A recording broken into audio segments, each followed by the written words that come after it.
अस्सलामुअलैकुम to all viewers. उम्मीद है आप सब लोग ठीक ठाक होंगे और बखैर आफियत होंगे। जैसा कि आप जानते हैं आज हमारा इंट्रोडक्शन टू आर्टिफिशियल इंटेलिजेंस का लेक्चर नंबर 4 है। और जैसा कि आप जानते हैं कि हम आर्टिफिशियल इंटेलिजेंस को बड़े ही बेसिक लेवल के ऊपर स्टडी कर रहे हैं। तो आर्टिफिशियल इंटेलिजेंस को मज़ीद इन डेप्थ स्टडी करने से पहले कुछ चीज़ें हैं जिनको हमें सीख लेना चाहिए, पढ़ लेना चाहिए, ताकि हमारे लिए आर्टिफिशियल इंटेलिजेंस को समझना आसान हो जाए। तो उसमें जो पहली चीज़ है वो है हमारे पास problem solving steps. Problem solving basically world economic forum की एक ऐसी स्किल है जो 2023 के अंदर डिमांडिंग है, इसकी बहुत ज़्यादा डिमांड है। और प्रोग्रामिंग के अंदर एक बड़ी ही मशहूर प्रोवर्ब इस्तेमाल की जाती है कि if you are a good problem solver then you are a good programmer. कि अगर आप एक अच्छे प्रॉब्लम सॉल्वर हैं तो आप एक अच्छे प्रोग्रामर बन सकते हैं। ठीक है, लेकिन इसका मतलब कि कहीं ना कहीं जो प्रोग्रामिंग की रूट्स हैं वो डायरेक्ट प्रॉब्लम सॉल्विंग के साथ जाकर अटैच होती हैं। प्रॉब्लम सॉल्विंग के कुछ स्टेप्स हैं, मैं उन्हें आपके साथ डिस्कस करूंगा और आपसे उम्मीद करूंगा इन स्टेप्स को line by line note down कर लें ताकि आपके लिए आसानी हो। पहला स्टेप है आइडेंटिफाइंग द प्रॉब्लम। कि भाई जब भी आपने किसी भी प्रॉब्लम को डिस्कस करना है तो सबसे पहले आप प्रॉब्लम को आइडेंटिफाई करें कि असल में मसला क्या है। उस प्रॉब्लम को डिफाइन करें, उस प्रॉब्लम के बारे में सोचें, उस प्रॉब्लम के बारे में समझें कि असल में प्रॉब्लम है क्या। मिसाल के तौर पर कि आप डॉक्टर के पास जाते हैं, डॉक्टर का आपसे पहला सवाल ही होता है कि जी सर आपको क्या हो रहा है। यानी वो व्हाट के ऊपर आपके सबसे पहले क्वेश्चन करते हैं कि व्हाट, आपके साथ क्या हैपन हो रहा है। असल में सबसे पहला जो स्टेप है वो है प्रॉब्लम की तलाश, प्रॉब्लम को आइडेंटिफाई करना कि प्रॉब्लम है क्या। सेकेंडली डिफाइनिंग द प्रॉब्लम, फिर उस प्रॉब्लम को डिफाइन किया जाए। अब डिफाइन करने के बहुत से तरीके हैं, डिफाइन करने के बहुत से मेथड्स हैं, जिसमें से पहला मेथड क्या है कि आप क्या करें, आप बैकग्राउंड नॉलेज है। मिसाल के तौर पर आप डॉक्टर के पास जाते हैं, उसे कहते हैं कि डॉक्टर साहब मेरे सर में दर्द हो रहा है। तो डॉक्टर आपसे आपका बैकग्राउंड नॉलेज लेता है कि ये कब से हो रहा है, किस तरह हो रहा है, क्या पहले भी आपको इस तरह होता रहा। या अगर आप उसे कहते हैं कि जी मुझे ब्लड प्रेशर की बीमारी है, तो आपसे आपकी हिस्ट्री लेते हैं कि आपकी फैमिली में भी किसी को थी, आपकी मदर को, आपके फादर को, या किसी और ब्लड रिलेशन जिनके साथ आपका था, क्या उनको भी ये ब्लड प्रेशर की बीमारी थी। तो इसका मतलब कि डिफाइनिंग द प्रॉब्लम के अंदर एक स्टेप बैकग्राउंड नॉलेज भी है।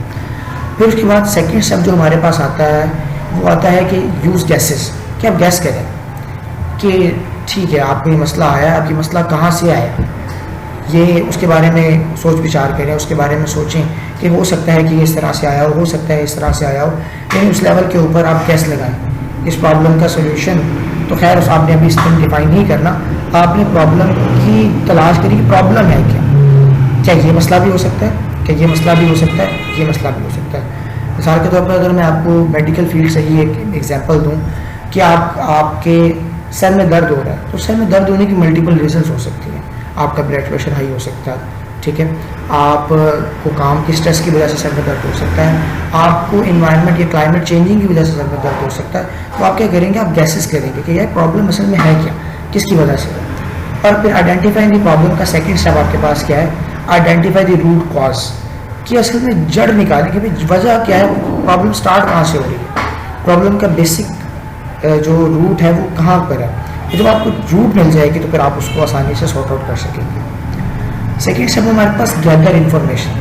फिर आप क्या करें, फिर आप उसके बारे में इंफॉर्मेशन गैदर करें, उसके बारे में डाटा कलेक्ट करें, उसके पैटर्न्स को कलेक्ट करें।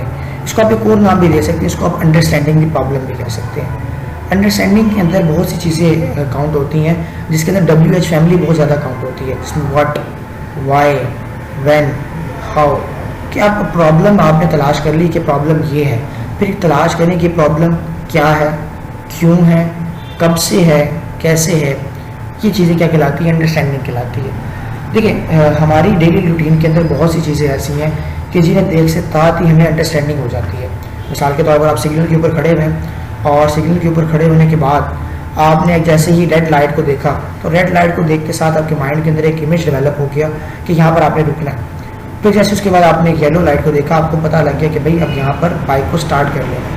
फिर ग्रीन सिग्नल को देख के साथ आपको अंदाज़ा हो गया कि अब बाइक को चलाना शुरू करना है। तो दिस इज़ कॉल्ड अंडरस्टैंडिंग। आपको अंडरस्टैंडिंग चीज़ों की पहले ही है, तो अंडरस्टैंडिंग करने के लिए आपको उसकी WH फैमिली को टच करना पड़ता है। आप क्लास के अंदर टीचर की कोई बात समझ नहीं आ रही, आप उससे पूछते सर ये कैसे आया, सर ये क्यों आया, सर ये कब आया। ये जो क्वेश्चन है कैसे, क्यों और कब के, ये क्वेश्चन ये असल में बता रहे होते हैं कि बच्चा अंडरस्टैंड करना चाह रहा है, बच्चा चीज़ों को समझना चाह रहा है। अगर आपका भी कोई मुझसे क्वेश्चन हो तो आप कमेंट सेक्शन के अंदर अपने क्वेश्चन मुझे बता सकते हैं, मैं इंशाल्लाह पूरी कोशिश करूँगा कि उसका बेहतर आंसर दे पाऊँ। अगेन है आपके पास लिस्ट पॉसिबल सोल्यूशंस। फिर आप क्या करें, आपने जब सोल्यूशंस की तरफ जाना है तो आपने पॉसिबल सोल्यूशंस को देखने कि आप क्या क्या कर सकते हैं, आपके पास ये जो प्रॉब्लम है इसके क्या क्या पॉसिबल सोल्यूशंस हो सकते हैं। आप ब्रेनस्टॉर्मिंग करें, आप मुख्तलिफ सोल्यूशंस को तलाश करें और तलाश कर कर उनको 3 क्राइटेरियाज के ऊपर जज करें। पहला क्राइटेरिया मैं आपको बता देता हूँ, पहला क्राइटेरिया है एफर्ट, कि आपने एक ऐसे सोल्यूशन की तलाश करनी है जिसमें आपकी एफर्ट कम से कम लगे। सेकंड, आपने किसी ऐसे सोल्यूशन की तलाश करनी है जिसके अंदर आपका टाइम कम से कम लगे। थर्ड, आपने जिस क्राइटेरिया को टच करना है वो है आपका मनी, पैसा। यानी आपने 3 क्राइटेरियाज के ऊपर किसी भी सोल्यूशन को जज करना है। अगर तीनों के तीनों क्राइटेरियाज में आपको वो सोल्यूशन फिट आता है और उसका जो काम है वो कम से कम लगता है उसका एक्सपेंस, तो आप उसको ऑप्टिमल सोल्यूशन कहलाएगा आपका, और उसको आप सोल्यूशन को कर गुजरें, आप उसको कंप्लीट कर लें। ठीक है।